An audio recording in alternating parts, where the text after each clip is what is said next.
The Valinor race had lived among the stars for thousands of years. Their bodies could bend light, making them invisible to almost all living things. They used this power to study other creatures across the galaxy without being seen. For the Valinor, watching without being noticed was not just a job but their way of life. 20 Valinor ships arrived in Earth's solar system 3 months ago.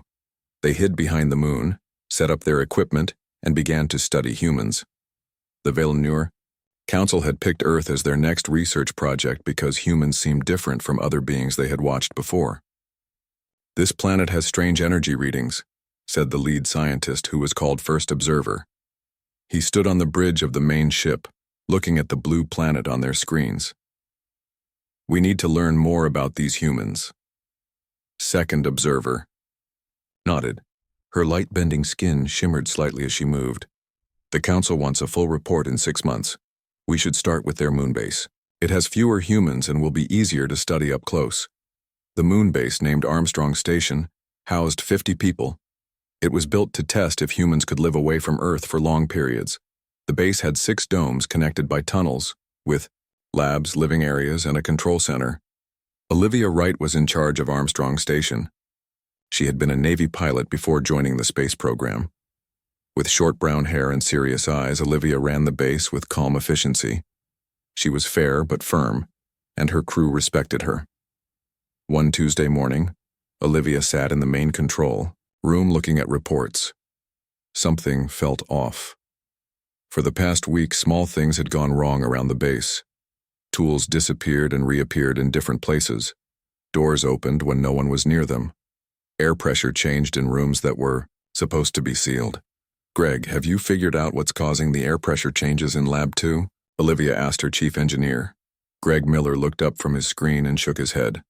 "Not yet, Commander. All systems check out fine. There's no leak I can find." "And the doors?" "Same problem.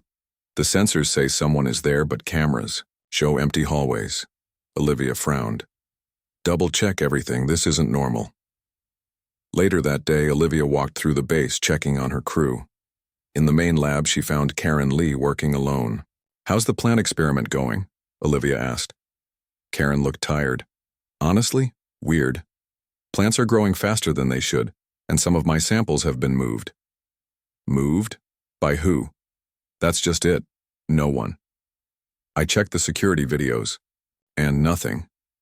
But I'll set something down, turn away for a minute, and when I look back, it's in a different spot." Olivia felt a chill run down her spine. "Keep detailed notes of anything unusual." That night, Olivia couldn't sleep. Her mind kept going over all the strange events. She got up, put on her uniform, and walked to her office. The base was quiet at night, with only a few crew members on duty in the control room. In her office, Olivia pulled up the security videos from the past week. She watched hours of footage looking for anything out of place. Most showed empty rooms with objects mysteriously moving or doors opening on their own. On the 6th video, something caught her eye.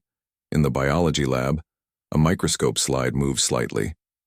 The camera showed no one there, but when she switched to thermal imaging, there was a faint heat signature, almost like a person standing there.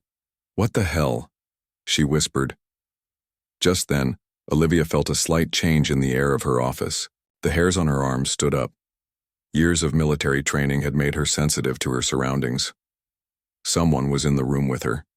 She kept looking at her screen, pretending not to notice, but her other senses went on high alert. There was a faint smell she couldn't place. The air pressure had changed, and she could hear the softest sound of breathing that wasn't her own. Slowly, Olivia reached for the pen on her desk. She let it fall to the floor. "Oops," she said, and bent down as if to pick it up. In one quick move, she spun her chair around. The space behind her looked empty.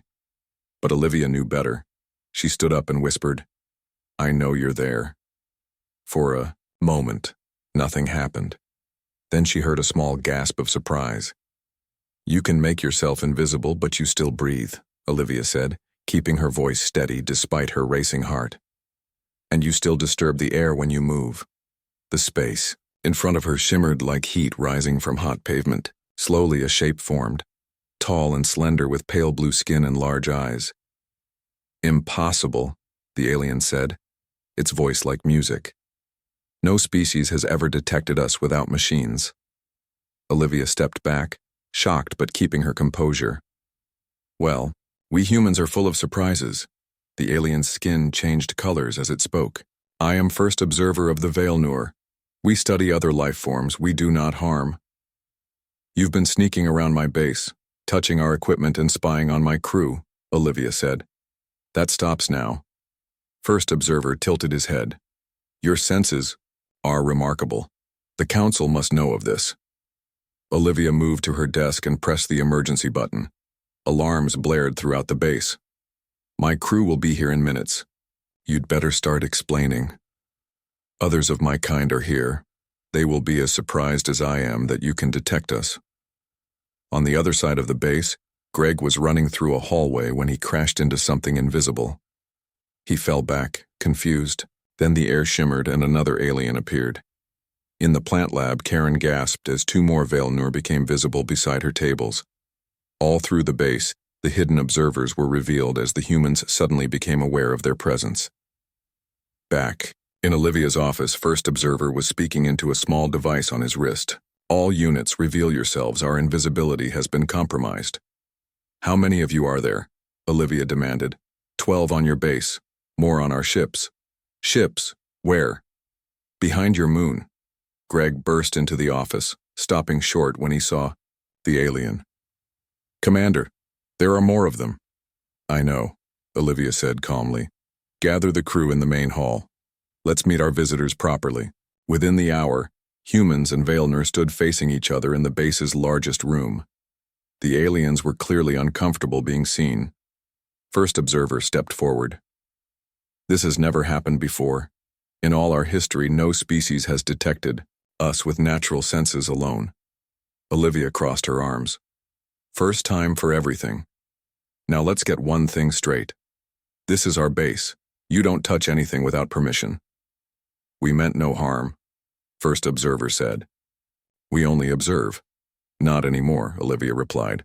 "From now on, if you want to study us, you ask, and you stay visible." As the two groups stared at each other, Olivia realized this was just the beginning.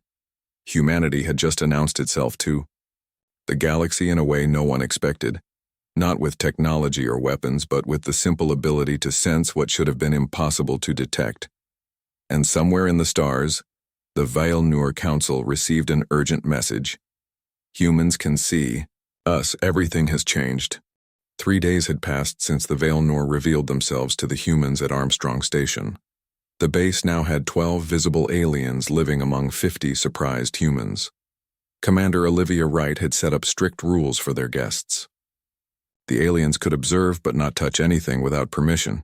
They had to stay visible at all times, and most importantly, they had to share information. First Observer and his team were still trying to understand how humans had detected them. No species in thousands of years of Vailnur exploration had ever done this without technology. "Your ability to sense us is unprecedented," First Observer said to Olivia as they sat in the conference room. His blue skin shifted colors slightly as he spoke, showing his excitement. "We must understand how you do this." "I felt the air change," Olivia explained. "I heard breathing that wasn't mine. Small things, but enough to know someone was there." Second Observer. The female Vailnur scientist moved closer. "But our technology bends light and sound waves. It masks our body heat and even our smell. It should be perfect." Greg Miller, the chief engineer, laughed. "Nothing's perfect, especially when it comes to humans.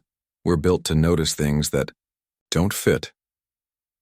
On the other side of the moon, hidden from Earth's view, the Vailnur ships waited. The Council of Elders had received First Observer's reports with alarm. If humans could detect them naturally, what did this mean for their entire way of life? Elder Prime, the oldest and wisest of the Vailnur, called an emergency meeting. "This changes everything," he told the gathered leaders. "No species has ever seen through our invisibility. If humans can do this, our method of studying other worlds is at risk. We should leave this system immediately," said one elder. before more humans learn of our existence. Too late, said another. The humans on the moon base have already contacted Earth. Their leaders know about us now.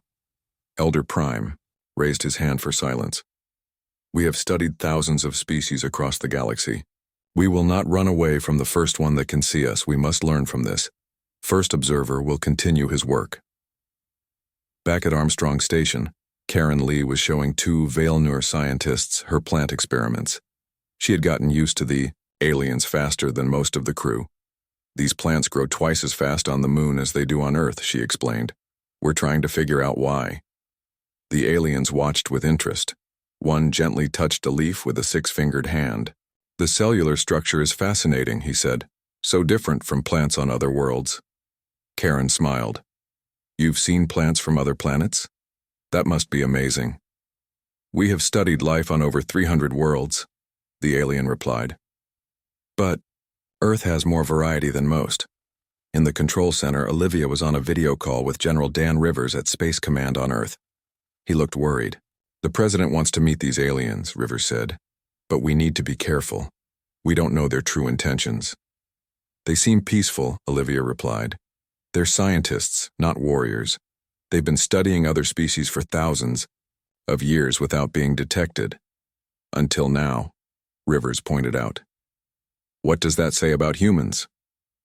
That we're different, Olivia said. And that scares them as much as they scare us. The general frowned. A team is coming up on the next shuttle. Scientists, diplomats, and security. Keep the aliens contained until then. After the call ended, Olivia sat quietly. Something about this whole situation felt wrong. Why would advanced aliens who had mastered invisibility and space travel be so interested in humans? There had to be more to the story.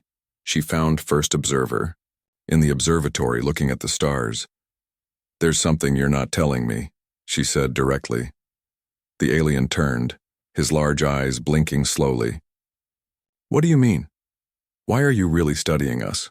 What makes humans so special that you'd send 20 ships? First Observer was quiet for a long moment. Your species has potential we have not seen before. You develop quickly. You adapt. And now we know you can sense things others cannot. Is that good or bad? It is unknown. And the unknown is what we study. That night, Olivia couldn't sleep again. She walked the quiet corridors of the base, thinking. At the observation dome, she stopped and looked up at the stars and the blue-green Earth hanging in the black sky. A voice behind her made her jump. Beautiful, isn't it? She turned to see Second Observer. Yes, it is. In all our travels, we have never seen a world quite like yours, the alien said, moving to stand beside her. So full of life and change. Why did you hide from us? Olivia asked.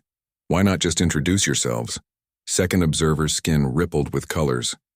Long ago, we learned that watching without being seen gives the truest picture of a species.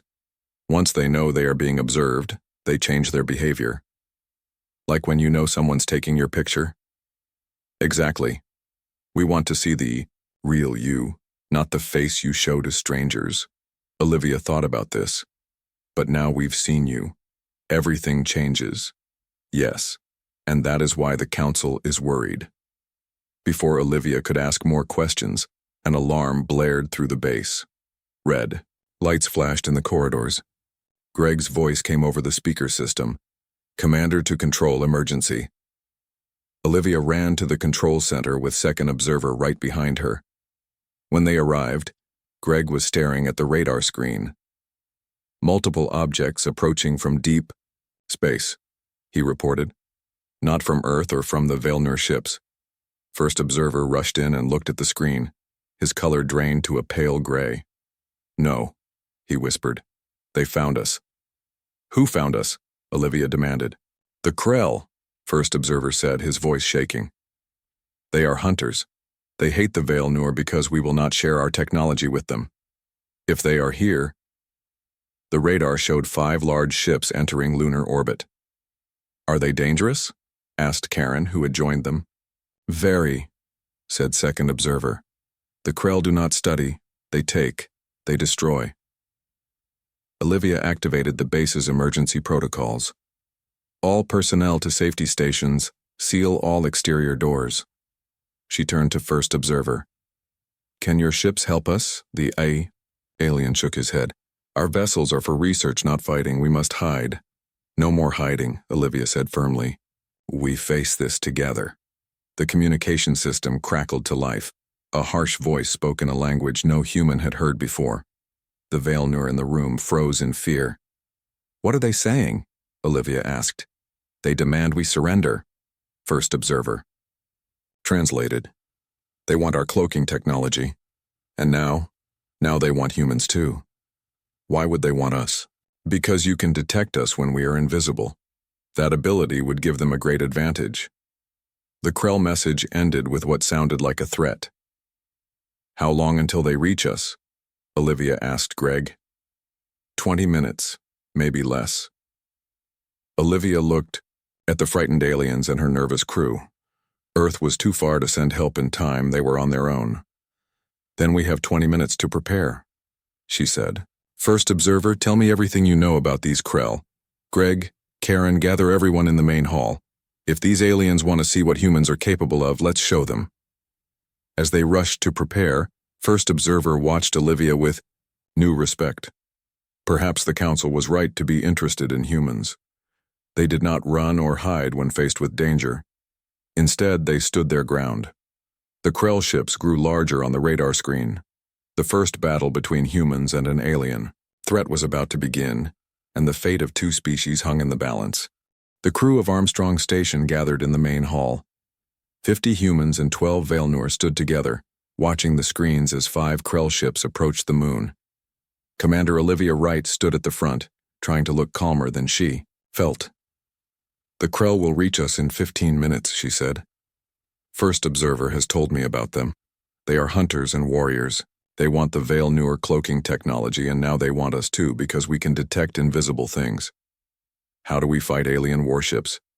Asked Paul Davis, a young scientist. We're not soldiers. This is a research base. We don't fight. The ships, Olivia replied. We prepare for them to board us. The Krell want to capture, not destroy. Greg Miller stepped forward. I've worked with First Observer to seal all but one entry point. They'll have to come through airlock 4. Karen Lee raised her hand. I've mixed chemicals that should knock out most living things for a short time. We can use the air vents near the airlock to spread it when they enter. Olivia nodded. Good. Everyone put on oxygen masks when I give the signal. What about weapons? We have 20 stun guns in security, said Luis Reyes, the security officer. Not much else. First Observer's skin changed to a deep purple. The Krell have advanced body armor. Your weapons may not work on them. Then we use what they don't expect, Olivia said. Our ability to detect them, even when invisible. Second Observer looked confused. What do you mean? The Krell want our ability because they think it will help them fight you. But they don't. Know exactly how it works, do they? We can use that. First Observer's color brightened. No, they do not know. They only know humans can sometimes detect us. Then here's the plan, Olivia said. She quickly explained what everyone needed to do. It was risky, but it was their only chance. 10 minutes later, the base shook as the first Krell ship docked at airlock 4. Security cameras showed large, reptile-like creatures in heavy armor preparing to enter. Everyone in position, Olivia said, through her radio. She and Greg were hiding near the airlock. All other humans and Vailnur had spread throughout the base in small groups. The airlock door burst open with a loud bang. 6 Krell soldiers stormed in, weapons ready. They were 7 feet tall with scaled skin and yellow eyes. Their armor made them look even bigger. Now, Karen, Olivia whispered into her radio. In the control room, Karen pressed a button. Gas flowed through the vents near the airlock. The humans and Vailnur were safe with their oxygen masks, but the Krell soldiers stumbled and fell to their knees. It's working, Greg said. But then the Krell leader pressed something on his arm. His helmet sealed completely and he stood up. He helped 2 others do the same. The remaining 3 lay unconscious. Threat detected, the Krell leader said in broken English. Activating stealth. The 3 standing Krell shimmered and disappeared. They have stolen our technology, First Observer said through the radio. But it is an older version, not as good as ours. Olivia and Greg put on special glasses that First Observer had quickly made for them. The glasses didn't show the invisible Krill, but they showed small changes in the air where they moved. I see movement heading toward the east corridor, Olivia said. 2 more going to the control room, Greg added. The invisible Krell thought they had the advantage, but they didn't know the humans could track them. And they didn't know about the traps that had been set. In the east corridor, Luis and 3 other security officers waited. When Olivia told them the Krell was coming, they stretched a thin wire across the hallway at ankle height. The invisible alien tripped and fell hard. Before he could get up, they fired their stun guns at where he fell. The Krell became visible as he lost consciousness. In the control room, Karen and 2 Veil neuroscientists had spread a special powder on the floor. When the 2 invisible Krell entered, their footprints showed clearly in the powder. Karen pressed another button and metal doors slammed down, trapping the aliens inside. But the humans and Veil Nur weren't winning everywhere. In the living quarters, a group of researchers had no warning when their door flew open. The air shimmered, and then one of them was lifted off the ground by invisible hands. Olivia's radio crackled. "Commander, they've got Jerry, living quarters, Section B." "On my way," Olivia replied. She ran through the corridors, following the map in her mind. When she reached Section B, she saw Jerry floating in the air, struggling against something no one could see. Olivia closed her eyes and listened. She heard heavy breathing to her right. Without opening her eyes, she swung her stun gun and fired. There was a crash as something heavy fell to the floor. Jerry dropped too, but another researcher caught him. The fallen Krell became visible. The other humans stared at Olivia in amazement. "How did you do that with your eyes closed?" Jerry asked, rubbing his neck. "I listened," Olivia said simply. "Humans have been hunting in the dark for thousands of years. We don't need to see to know where our prey is." Throughout the base, similar scenes played out. The Krell had technology and strength, but the humans had something the aliens didn't expect: instincts built from thousands of years of evolution. They could feel the air change when something invisible moved nearby. They could hear sounds too faint for machines to detect, and they could sense when they were being watched, even by eyes they couldn't see. Working together, the humans and Veil Nur captured all the Krell invaders. They locked them in the storage bay under guard. First Observer's color had changed to bright gold, a sign of respect among his people. "You fought without advanced weapons. You used only your natural abilities and your minds. The Council will need to know about this." Olivia looked at the screen showing the Krell ships still waiting outside. "This isn't over. There are more Krell on those ships, and they'll be wondering what happened to their friends." As if on cue, the communication system activated. A harsh voice spoke. The lead Krell commander was demanding to know why his soldiers hadn't reported back. "What do we tell them?" Greg asked. Olivia thought for a moment. "The truth. Their soldiers were defeated by beings they thought were weaker, and if they send more, the same will happen." First Observer translated Olivia's message to the Krell. There was a long silence. Then the Krell commander replied, his voice angry. "He says they will destroy this base if we do not surrender." First Observer translated. "They won't," Olivia said confidently. "They still want what we have. Both the Veil Nur technology and human abilities. Destroying us gets them nothing." She was right. After more threats, the Krell commander made an offer. Release his soldiers and they would leave the system. "Should we trust them?" Karen asked. "No," said Second Observer.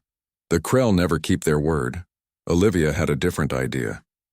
"Tell them we'll return their soldiers one at a time, but only as each of their ships moves away from the moon. The last soldier will be released when the last ship is beyond Mars." The Krell didn't like it, but they had no choice. One by one, their ships moved away. One by one, the captured soldiers were sent back in small shuttles. Finally, only the lead ship remained. "Release our commander and we will go," the message came. The crew watched nervously as the last Krell was escorted to a shuttle. Before he entered, he turned to Olivia. "This is not the end, human," he growled. "We will return, and next time, we will be ready for your tricks." Olivia stood tall despite her fear. "And we'll be ready for yours." As the last Krell ship disappeared from the radar, the humans and Vailnur finally relaxed. They had survived, but they all knew this was just the beginning. The galaxy now knew about humans and their unique abilities. Nothing would be the same again. 2 weeks had passed since the Krell attack on Armstrong Station. Earth governments had been informed about both alien species. The news had spread across the planet, causing both fear and excitement. Humans were not alone in the universe, and they had already survived their first alien encounter. On the moon base, things had changed. 20 more people had arrived from Earth, scientists, diplomats, and soldiers. They wanted to learn from the Vailnur and prepare for the Krell's return. The base was busier than ever. Olivia Wright sat in a new, larger conference room with First Observer and 3 human officials from Earth. General Alan Peterson from the United Space Force looked skeptical as First Observer explained Vailnur technology. "So your ships can become invisible too, not just your bodies?" the general asked. "Yes," First Observer replied. "But our invisibility is not perfect, as humans have shown. Your kind can sometimes sense us even when your eyes cannot." "See us," Dr. Wendy Clark, Earth's top scientist, leaned forward. "We've been testing this ability. Some humans are better at it than others. People who grew up hunting or who served in special forces seem to have it strongest." "Like Commander Wright," said First Observer, his skin glowing with blue respect. "She sensed me when no other species ever has." Olivia felt uncomfortable with the attention. "I just noticed something that didn't fit. Anyone would have done the same." "Not anyone," said the third official, United Nations Ambassador Joe Chen. "And not any species, according to our friends here. This ability makes humans unique in the galaxy." "And dangerous to some," First Observer added. "The Krell now know about you. They will return, better prepared." "Let them come," said General Peterson. "We're preparing too.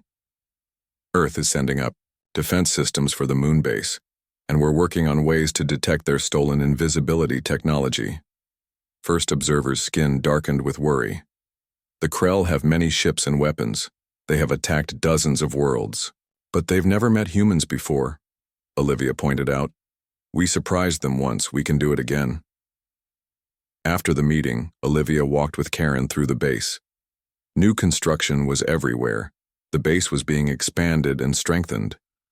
"It's hard to believe how much has changed," Karen said. "Karen, a month ago we were just studying moon plants. Now we're preparing for an alien war."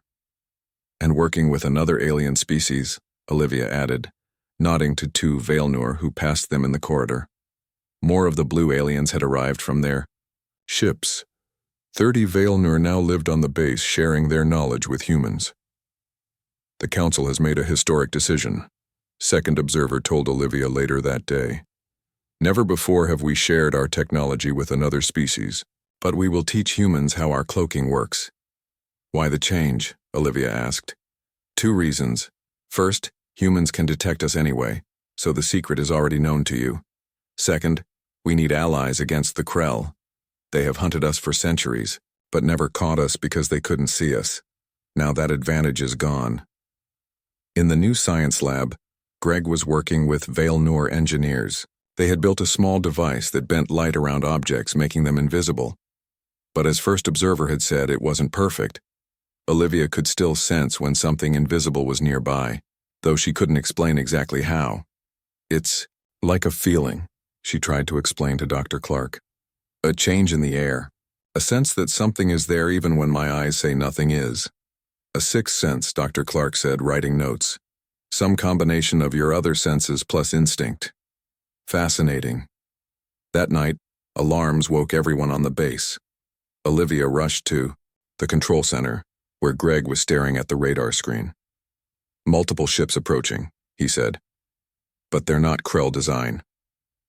First Observer and Second Observer hurried in. Their skin turned bright yellow with surprise. "Those are ships from other worlds," First Observer said. "From the Galactic Association." "What's the Galactic Association?" Olivia asked. "A group of peaceful species who work together. We Vailnur observed them but never joined. They must have heard about what happened here." The lead ship sent a message. It was translated into English. Greetings to the beings of Earth and to the Vale Nur. We come in peace to speak with both species. The ship asked permission to send representatives to the moon base. After checking with Earth governments, Olivia granted it. 3 hours later, she stood in the main airlock as the alien delegation arrived. There were 5 different species. None looked even remotely human. One had 4 arms and green skin. Another looked like a tall insect. The third floated above the ground. The fourth was small and furry. The fifth seemed to be made of crystal. The crystal being spoke first, its body glowing with each word. I am Speaker Radiant, representing the Galactic Association. We have come because news has spread through space. The Velnur have been seen. Humans have defeated Krell. These are significant events. Ambassador Chen stepped forward. Welcome to Moonbase Armstrong. We're honored by your visit. Speaker Radiant turned to First Observer. The Velnur have watched the galaxy for millennia without participating. Will you now join the association? First Observer looked at the other Velnur before answering. The Council is considering it. Recent events have changed our perspective. The insect-like alien clicked its mandibles. And these humans, they detected you with no technology. They defeated Krell invaders with minimal weapons. They are either very dangerous or very valuable. Both, said General Peterson bluntly. We protect what's ours. The floating alien drifted closer to Olivia. Its voice was like music. Is it true? You sense the invisible with no devices? Yes, Olivia said simply. We can sometimes feel what we cannot see. The aliens looked at each other, communication passing between them that humans couldn't understand. Finally, Speaker Radiant announced, the association wishes to extend membership to both species, the Velnur for their knowledge, the humans for their unique abilities and courage. This was bigger than Olivia had authority to answer. Earth governments would need to discuss it, but she knew this was a turning point for humanity. The meeting continued late into the night. The aliens explained that the galaxy was mostly peaceful, but threats like the Krell existed. The association worked together for protection and progress. The Krell have grown stronger in recent years, said the 4-armed alien. They have attacked association worlds, always seeking new technology. Now they know about humans. They will return in force. How soon? Asked Olivia. Our intelligence suggests they are already gathering a fleet, replied Speaker Radiant. You have perhaps 1 Earth month before they come. General Peterson stood straighter. Then we have 1 month to prepare. The next day, ships began arriving, from Earth carrying weapons and supplies. The moon base transformed into a fortress. Velnur engineers worked with humans to create new defenses. Association representatives provided information about Krell tactics and weaknesses. Olivia watched it all with mixed feelings. She had come to the moon to run a scientific base. Now she was helping prepare for a battle that might determine Earth's future. Are you ready for what's coming? First Observer asked, finding her alone in the observation dome. Olivia looked at the stars, knowing that somewhere out there, the Krell were coming for them. No, she said honestly, but we'll fight anyway. That's what humans do. First Observer's skin glowed with gold respect. That is why the Krell should fear you, and why we are glad to have you as allies. As they stood watching the stars, Olivia knew the real test was still to come. Humanity's first steps into the galaxy would be through fire. But they would take those steps together, humans and aliens, visible and invisible, united against a common threat. The day had arrived. 1 month after the Galactic Association's warning, radar systems detected a large fleet of ships entering the solar system. The Krell had returned, just as promised, and they had brought an army. Armstrong Station had changed, completely. What was once a research base now looked like a fortress. New weapon systems covered the surface. Underground bunkers had been dug. 300 humans now lived there, along with 50 Velnur and 20 association representatives. Olivia Wright stood in the command center, looking at the screens showing the approaching Krell fleet. 15 large warships moved toward the moon, each carrying hundreds of soldiers. "They've come in force," said General Peterson, his face grim. "More than we expected." First observer's skin had turned a pale blue with worry. The Krell rarely commit so many ships to one target. They must want human abilities very badly. Earth had sent its own ships to help defend the moon base. 6 military vessels took position around Armstrong Station. They were the best Earth had, but everyone knew they were no match for alien warships. "The Association fleet is 2 hours away," Ambassador Chen reported. "They're coming as fast as they can, but we need to hold until then." Olivia looked at the people around her, humans and aliens working together, preparing to face a common enemy. 3 months ago, she hadn't even known aliens existed. Now Earth's future might depend on this battle. "We stick to the plan," she said. "The Krell think they know what to expect from us now. Let's prove them wrong." The plan was risky. Humans and Vail-Nur had worked together to create new technology that combined human instincts with Vail-Nur science. They had also prepared traps and surprises for the invaders. Greg Miller approached Olivia. "The special sensors are ready. They work, just like we hoped." These sensors were designed to detect the Krell's stolen invisibility technology. They didn't work as well as human instincts, but they would help the defenders locate invisible attackers. Karen Lee had developed something even more important, a way to make humans temporarily invisible using Vail-Nur technology. It wasn't perfect, but it worked well enough for short periods. "All teams in position," reported Luis, now in charge of security. "Everyone knows what to do." The first Krell ship reached the moon and took position above Armstrong Station. A message came through: "Surrender the Vail-Nur and all research on human detection abilities. If you refuse, we will destroy this base and take what we want from Earth instead." General Peterson looked at Olivia. This was her base, and Earth's governments had given her authority to respond. "Tell them this," Olivia said. "We will never surrender. Earth stands with its allies. If the Krell want to fight, they've found one." The Krell commander's response was immediate. "Then you will die first." The attack began with missiles raining down on the base, but the new shield technology, developed by Vail-Nur engineers, held firm. Earth ships fired back, targeting the Krell weapon systems. "They're launching landing craft," Greg called out. "At least 20 of them." This was what they had expected. The Krell wanted to capture, not just destroy. "Activate Phase 2, Olivia ordered. Around the base, hidden weapons came online. They had been concealed using Vail-Nur technology, invisible until needed. The landing craft were hit hard. 3 exploded. Others crashed into the moon's surface, but many still made it through, landing around the base. Inside the command center, everyone watched as hundreds of Krell soldiers approached. Many were using invisibility devices. "Now we see if our plan works," first observer said. Olivia nodded to Karen, who activated a special system. 50 humans with the strongest detection abilities were waiting in hidden positions around the base. Each wore a small device connected to the base's main computer. When they sensed invisible Krell nearby, they pressed a button. The computer triangulated these signals to pinpoint exactly where each invisible soldier was. On the screens, red dots appeared showing the positions of invisible Krell. Earth soldiers, using special glasses, could now see what should have been hidden. "They don't know we can track them," Olivia said. "Let them get closer." The Krell reached the outer defenses, expecting to pass through unseen. Instead, they met precise weapons fire that found them despite their invisibility. Dozens fell in the first minutes, but the Krell had brought too many soldiers to be stopped so easily. They kept coming, adapting their tactics.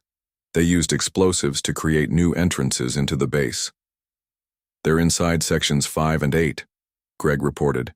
"Activate Phase 3, Olivia ordered. This was the most dangerous part of the plan. 30 humans, including Olivia herself, activated their own invisibility devices. Using Vail-Nur technology, they vanished from sight.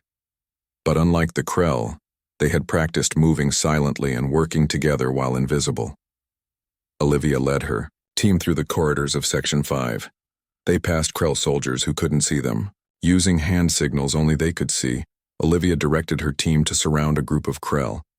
On her signal, they attacked from all sides. The Krell, caught by surprise, fell quickly. One managed to fire his weapon, hitting a wall near Olivia.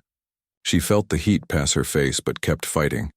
Throughout the base, similar teams were turning the Krell's own tactics against them. Invisible humans fought invisible aliens in silent, deadly combat. In the command center, Second Observer watched the battle unfold on screens. "Incredible," she said. "Humans have mastered in weeks what took our species generations to perfect."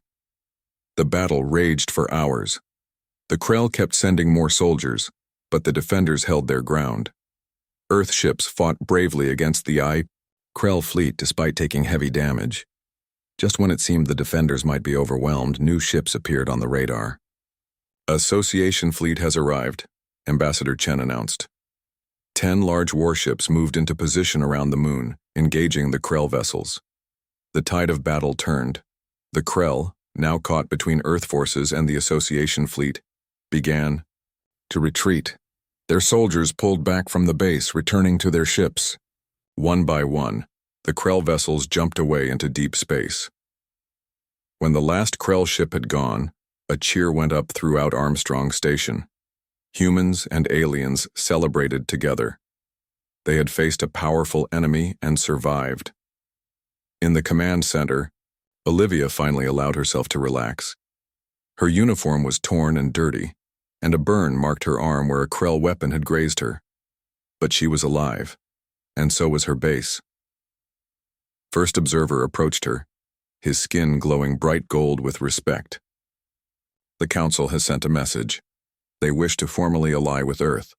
Never before have the Veil Nur asked to ally with another species." Ambassador Chen smiled. "Earth will accept. After today, I think many things will change. The Association also wishes to welcome Earth as a full member," said Speaker Radiant, the crystal alien. "Your people have proven their worth." Olivia looked out the window at the stars. Humanity had taken its first steps into a larger universe. They had faced the unknown and emerged stronger. And it had all begun with one simple moment, when an invisible alien was surprised by a human who sensed its presence. "What happens now?" Greg asked, joining Olivia by the window. She watched as Earth ships and alien vessels moved together in the space above the moon. "Now we rebuild. We learn. We explore. The galaxy is open to us, Greg. This is just the beginning." In the stars, above, the news was spreading across the galaxy. A new species had emerged, one with unique abilities and surprising strength. The humans had arrived on the galactic stage, and nothing would ever be the same again.